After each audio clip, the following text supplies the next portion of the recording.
Unraveling the Shades of Envy, Green with Jealousy. Hello and welcome. Today, we're diving into a fascinating English idiom that paints emotions in vivid colors. Green with jealousy. This phrase is a colorful way to express a common human emotion, and understanding it can add depth to your English communication. Let's explore what it means, its origins, and how you can use it in conversation. The phrase, green with jealousy, is used to describe someone who is very envious or covetous of someone else's achievements, possessions, or qualities. The color green is traditionally associated with sickness and unease, which parallels how intense jealousy can make someone feel unwell or uneasy. It's a metaphorical expression that vividly captures the intensity of the emotion. The association of green with envy or jealousy dates back centuries and is found in various cultures. It's believed that the color green was linked to sickness, which then became metaphorically connected to the internal turmoil caused by jealousy.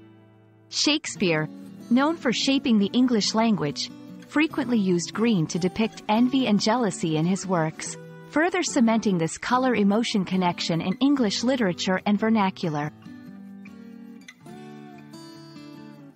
In conversation, green with jealousy can be used both seriously and humorously.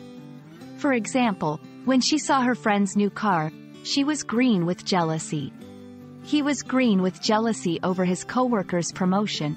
It's a descriptive way to talk about someone's emotional state, adding a layer of vivid imagery to the conversation.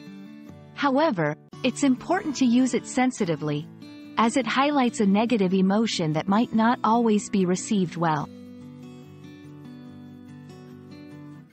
Green with jealousy is more than just a colorful phrase.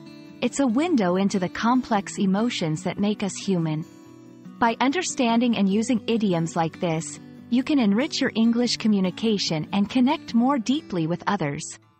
We hope this exploration has shed some light on the vibrant ways we can express feelings in English. Thank you for joining us, and we look forward to bringing more insights into the English language in our next video.